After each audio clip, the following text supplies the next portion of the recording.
All right, welcome back. We are going to take another look at some of the great new features that are being added to version 9.5 coming up soon. This is being recorded early July, and we are anticipating sometimes early August for this release. So we've seen some videos here with the ambient occlusion on the brushes, the foliage brushes, adding some nice depth and visual realism to trees. Here is a link that I've just added to a few more pictures. In particular, this group I want to talk about now: snow, erosion, and ray-traced shadows. In fact, we saw another video with the snow and how the snowpacks can be added, not just on the top levels, but also regarding slope. If there are some areas that are too steep, like this around here, you see we don't want to see that. So what we'll do is let's see, let's have a look at some of the other images here. You see some erosion effects. Let's see here towards the bottom, there's a few more. This one here has some nice carved valleys or erosion effects on the steep slopes there around here. So I want to show you how that's working. And then another thing you also notice perhaps is the shadows. We have some shadows added now, ray traced shadows in the 3D designer. You see them here, and these are accelerated. These are now rendered on the GPU. They're ray traced and on the GPU, so it's extremely fast. It's real time essentially. So let's go take a look at that. So we have erosion. We have let's go launch Howler here.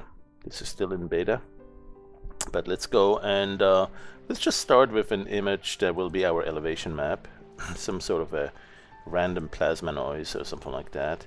Let's keep it seamless. You never know, this might be useful.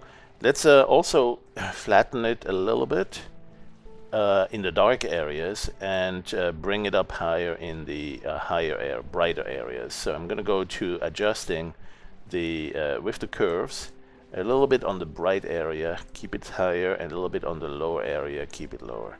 So then that way we have kind of more of a peaks that stand out of the flatlands kind of scenario.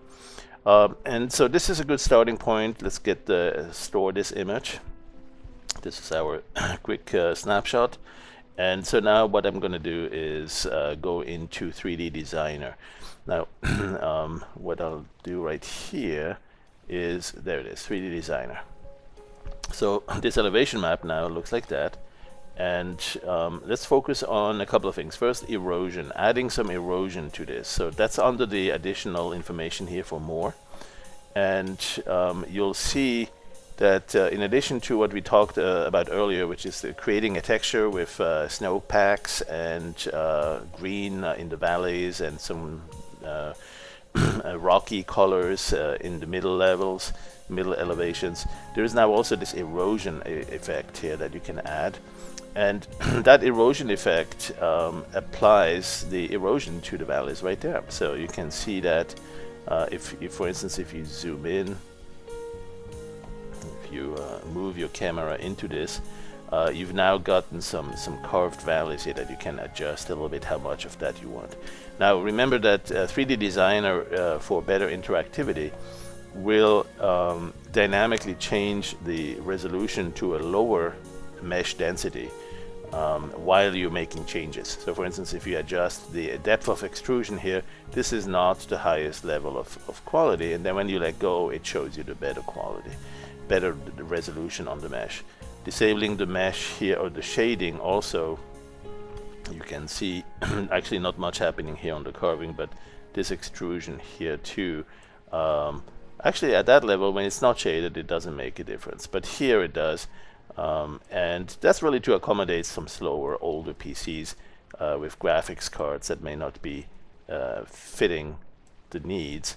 Let's see if we can add now. Take a look at the. So we have the erosion happening here. You can play with these parameters here. Let's see how much erosion we get by adding more water, more rainfall. This takes some significant time at depending on how far you go with these parameters, and then you can apply that more or less. You can, let's go 55. Let's go maximum run length, also very short runs, or a little bit longer. Let's see, viscosity, that's an interesting parameter too. The viscosity of the fluid that's coming down, the water, the rainwater, if that were the case. But you can see some very different results here depending on how much viscosity you attach to that. And then there's also the flatness threshold, sort of a threshold of how flat the how the bottom of the creeks is going to be. And this one here, there's another parameter that's piquing my interest, and it's the sediment. I have not seen that one do much yet. Maybe it's not implemented yet, but we certainly are looking forward to adding a little bit more of visual effects due to that. Now there's another. So that's so much for the carving out of the valleys of the creeks, or the erosion effect here. Let's see if we can take a look at it from another vantage point. Maybe we can rotate that a little bit, like so. So like this area here. Let's go, and there you go. Okay, so here we see some nice gullies, basically gullies being carved out. What else can we do? Oh yeah, we have real-time shadows. So now let's take a look at the lighting, right? So we have two light sources here, and you can rotate them. You can it's basically a cylindrical coordinate system. They're stuck on a cylinder. Imagine a vertical axis going up, and you can change the altitude based on that.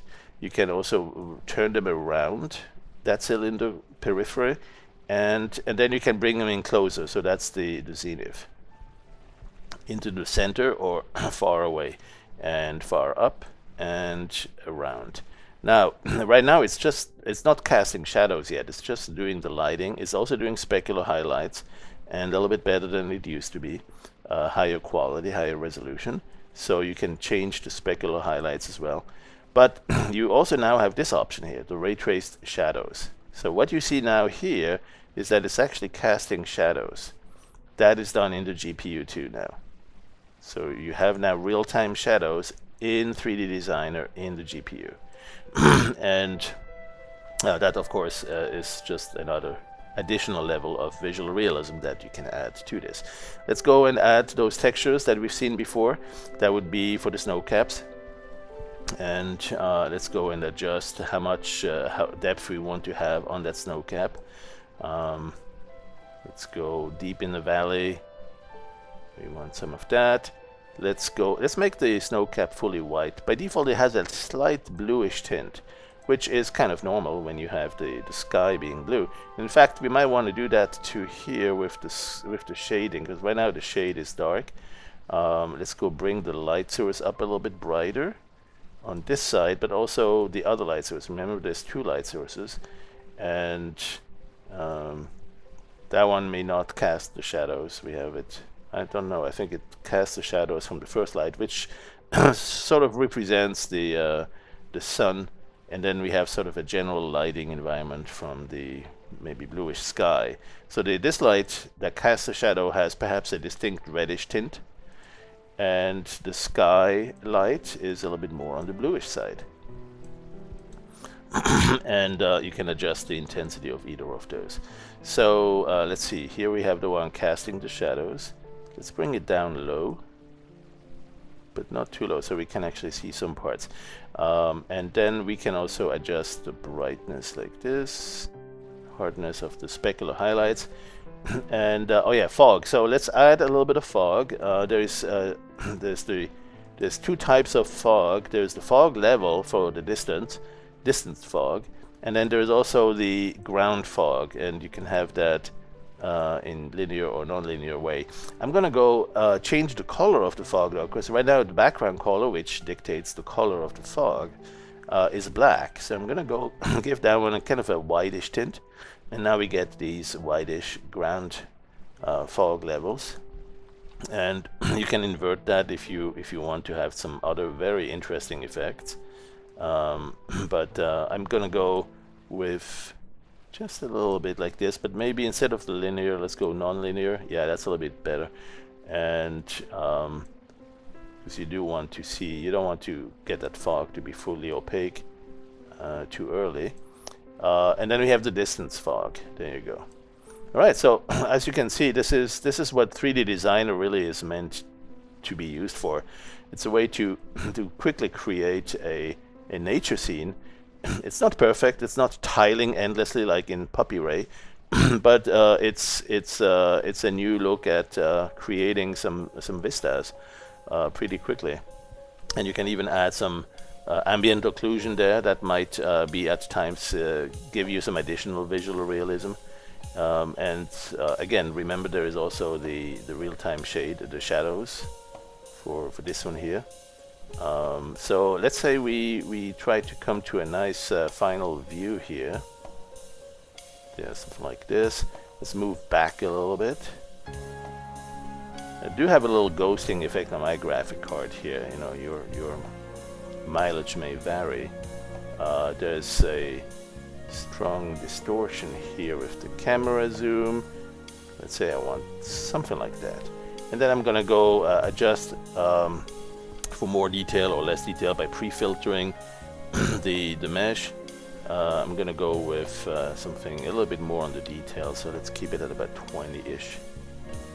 Something like that.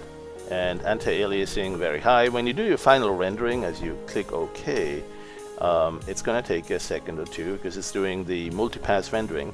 And there you go. So now we have this nice little rendering that we just did not have before. Thanks for watching.